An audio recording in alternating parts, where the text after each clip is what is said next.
Hello everyone and welcome to another episode of Smite Patch Notes Analysis. So this is for the Expelled from Hell patch, which is patch 3.11. So first off, we've got a load of new skins. So first off, we have Expelled Hell, and tell me that does not look like Dani Daniels. Just my opinion. Anyway, so next skin, Sun Wukong, Sun Wu Jing, Sun Wukong. I read Jing and then I was like, wait, is that skin for Xing Qian? And then I read Wukong and I was like, what the fuck's going on? And anyway, so that name is a complete mindfuck, but Sun Wu Jing, Sun Wukong. Then we've got Duke Dan DeLions on her. That skin looks pretty cool. Probably going along with the Kukulkan that you can see in the back and the Fenrir with a top hat skin. Squirrel Squad Ratatoskr looks absolutely hilarious. I love that skin already. Definitely going to be getting that.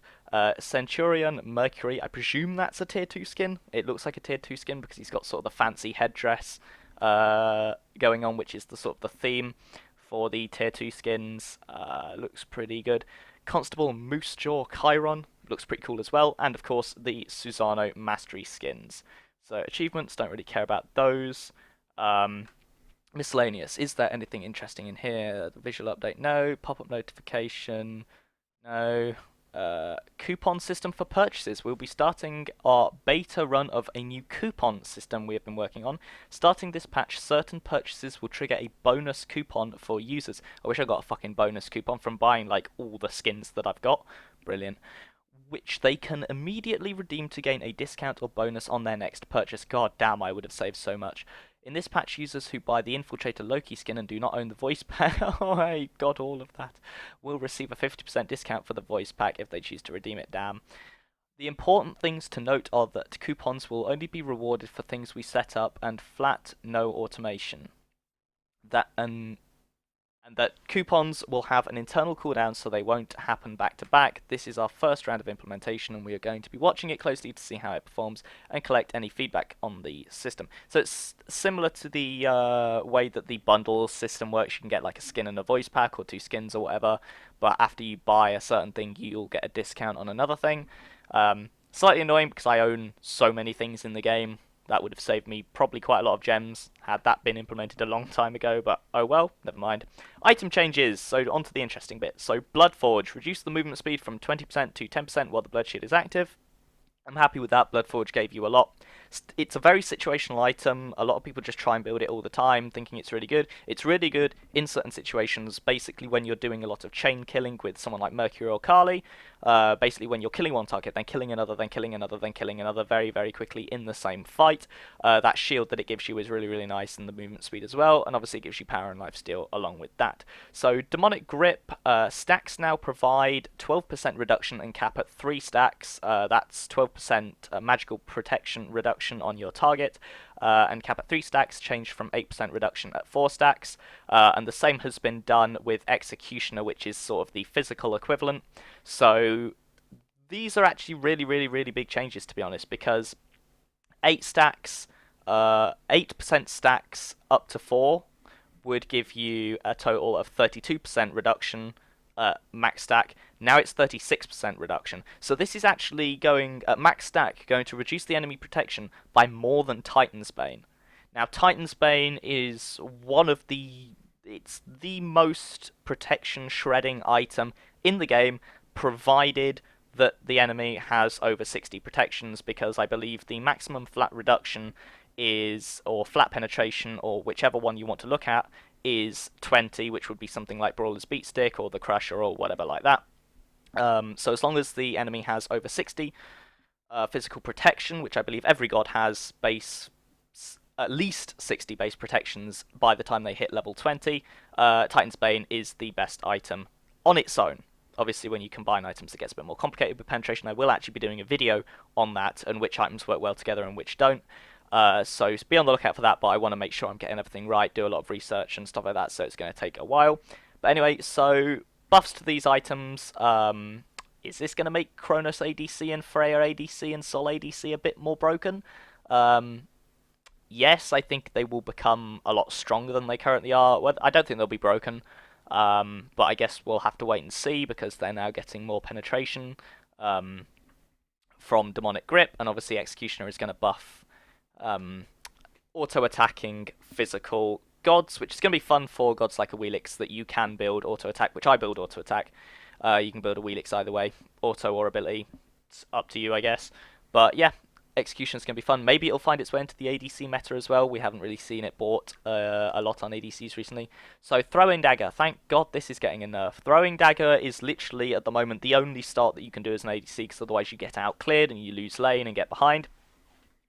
The physical power on it has been reduced from 25 to 15, which will hopefully mean that even with the splash damage that it gives you with the passive, it's gonna take you a little longer to clear wave and hopefully make other starts, such as Death's Toll, etc., a little bit more viable.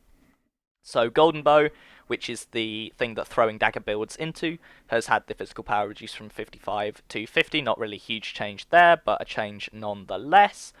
Mark of the Vanguard, the starter item that's barely ever got. Now, Mark of the Vanguard is supposed to be the tanky starter item, so it's had the magical protections removed, because, to be honest, you're mainly going to see it bought, if it is bought, by the support, but the issue with that is, obviously, that you don't get Watcher's Gift, so you're not going to be able to share the XP on lane as efficiently, and stuff like that, so you're going to end up getting...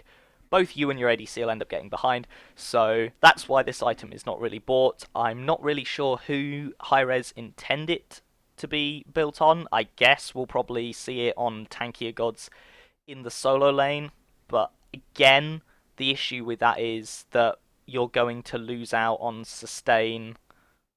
Oh, it's got 5 HP 5 added. I'm just trying to go through the thought process, really, of what Hi-Rez were probably trying to do for this. They've had the physical protection increase from 5 to 10, and obviously added the 5 HP 5. That adds a little bit more sustain, but even in the solo lane, that's not really... like, you're going to get outcleared by someone with Death's Toll or Bluestone Pendant, in my opinion. And I'm not sure whether the 5 HP 5 is going to be enough sustain with the protections to counter that. I don't know.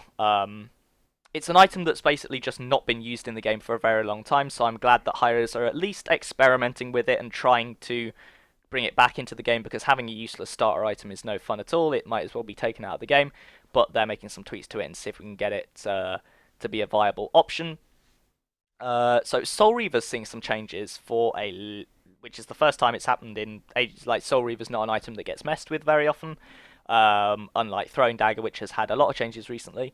So the passive damage has been reduced. Obviously, they've updated visual effects, but the passive damage has been reduced from 15% to 10%, and the cooldown on that passive has been reduced from 60 seconds to 40 seconds. So it's going to do 5% less damage, 5% of the enemy's health, I believe it scales off, less damage, and it's going to do... it's going to proc 20... let me say that again. It's going to proc 20 seconds more often. There we go. God changes. Ao Kuang is getting a nerf. He will no longer have to be permabanned in ranked unless Hi-Rez fuck up this nerf, which I don't know. So Water Illusion is his 1. That does a lot of damage for a movement ability, so obviously that's getting hit. They've reduced the damage by 20 at all levels and the scaling by 10%. That's quite a significant change to Water Illusion. It's going to do quite a bit less damage now. Really, what ended up happening is that was basically used as a third damaging ability, along with the 2 and the 3, to basically just instantly pop it and secure a lot of burst when it gives you invisibility and a small sort of dash. So, really, for an ability that's sort of designed a bit for movement, I don't think it should do a huge amount of damage, which it was doing. So I'm glad to see that that's being nerfed a little bit. I think the Ao Kuang is still going to be very, very strong in the jungle. I think he's still going to be a really, really great pick. I don't think this is nerfing him into the ground. Maybe he'll still be a little too strong, but you can shut Ao Kuang down early game if you try. So really, he's just he really stomps on inexperienced players is the thing. Against low-level ranked and casuals, he really, really stomps because people just don't know how to deal with him. But at least this is a start to Hi-Rez addressing the issue with Ao Kuang. Fixed an issue with Jingwei where explosive bolts could miss enemies at max range, so bug fix there. Osiris, Judgment Tether, which I believe is his 3. That's the thing where he shoots out that sort of tether thing, and then if the enemy doesn't run out of the radius within a certain amount of time, it will stun them, I believe. I think it's a stun. I don't really play Osiris, so I don't know. I probably should, because he's quite a high tier pick solo laner at the moment. But anyway, cooldown reduced on that from 18 seconds to 15 seconds, so that's good there. And Ratatoskr, again. Thank heavens, Hi-Res have started to listen about what we say is OP. I was actually going to make a rant video about how Hi-Res don't listen. I'm not going to put that video out, actually. I'll have to take the fact that Hi-Res aren't listening to what we say is OP away, because they seem to be doing that this patch, so I'm very, very happy so far. Acorn of that thing, healing reduced from 20 to 15, and scaling reduced from 40% to 30%. That's good, and then fixed an issue where the hitbox of the Acorn projectiles were too large and not matching their visual effects. So that was basically, I guess, making the stun a little bit too easy to secure on the Acorn blast, and basically hitting targets where it looked like it missed. But is this enough to nerf him? I'm not sure. Obviously, the healing is a lot less now, but I don't know. We'll see. Again, it's nice. All I can really say at this point in the patch notes is it's nice Hi-Res are listening, at least, and at least attempting to nerf these gods that we're saying are OP, because obviously only time playing the game in the PTS and playing the game will tell if they've done a good job, and, you know, we'll see, but at least they're listening. So, Susano finally getting a nerf after being allowed in ranked without getting anything changed to him at all after release, which was absolutely ridiculous. Reduced the damage on his 1 by 15 at all levels, and the speed on the dash reduced. That's one thing I had an issue with Susano, was that his movement was just so quick. Like, his dash went off, and it was almost like he lagged forwards. It wasn't like, there was no real, it was just sort of like, almost like a teleport rather than a dash, and that's ridiculous. So I'm glad they've reduced the damage on that slightly, because it is really easy to secure. You shouldn't be able to easily secure huge amounts of damage, especially not with a normal ability anyway. And I'm glad they've reduced that dash speed. That's very good. And Jetstream, his other sort of broken ability, because, you know, he could use it to chase, use it to get away, it does damage, he can teleport to an enemy, he can do loads of damn things, and it sticks to enemies as well. Increase the cooldown of Jetstream after Susano teleports to an enemy from 6 seconds to 8 seconds. This is still unaffected by cooldown reduction, so it just means that he can do that a little less often. Thanatos is seeing a bit of a buff. Now, Thanatos is a really, really strong early game jungler, but he's still shit. He's really, really easy to deal with if you just shut him down early and basically dodge his Death Scythe. If you dodge his Death Scythe, that's his, like, all of his, that's most of his damage down. As long as you play safely. I know if I ever see a Thanatos in ranked, I just grab a Wheelix and then dodge his Death Scythe and then punch him in the face twice, feather step him, boom, he's dead. Out early game to Thanatos with the Wheelix, fun times, GG, well played. So I'm glad to see the Soul Reap, which is his 3, which is the sort of slashes across in a sort of wedge shape in front of him, silencing enemies. That's had its scale increase from 60% to 70%, so that does a bit more damage. That's good. Going to mean that he doesn't have to rely as much on his Death Scythe, or whatever it's called, his one, for dealing damage. And Jameer, his passive, I believe, is called Frostbite. Enemies afflicted by Frostbite now deal 10% less damage to all targets. So I believe that is in... That's not in addition to his current passive, I don't think. I believe they've removed the auto attack buff I think he had, which was applied when he hit an enemy with an auto attack that was affected by Frostbite. I don't think that's going to happen anymore. I didn't actually watch the Patch Notes live stream, so I don't know if they mentioned anything like that. But I'm pretty sure that this is his replacement passive as opposed to an additional effect on his passive, because that would be a bit broken. Enemies afflicted by Frostbite now deal 10% less damage to all targets. That's an interesting thing, actually. He now makes... If he hits you with his freeze, or his 2, I believe, then you're going to deal 10% less damage. I'm not sure I like that. I think 10%'s a bit much. I don't know. Jameer does lack the peeling ability that a lot of supports have, like, other than his freeze and maybe walling the enemy off or walling them towards you, as sometimes happens. There isn't a lot he can do to save you. I mean, he has the slow on his 2, but he does.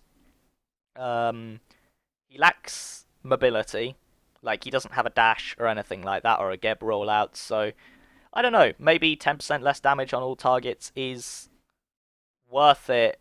Like, that sort of balances him out. It's like, hey, he doesn't have that mobility. He doesn't quite have as much sort of utility as a lot of other supports have, but now he does.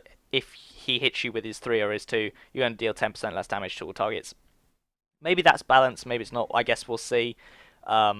I did catch the end of the Patch Notes live stream when they were talking about this, and they said obviously this is just sort of the first bit they're messing with it, and obviously there's going to be changes once they see what happens in the PTS, and obviously once it goes live and stuff like that, so we'll see. But anyway, so that's it for the video, guys. I hope you guys enjoyed it. If you agree with me or have any, or disagree, or have any opinions, leave them down in the comments. Like the video if you liked it. If you didn't like it anyway, because why the hell not? And subscribe to see more, and I'll see you guys next time. Thank you very much for watching. Goodbye.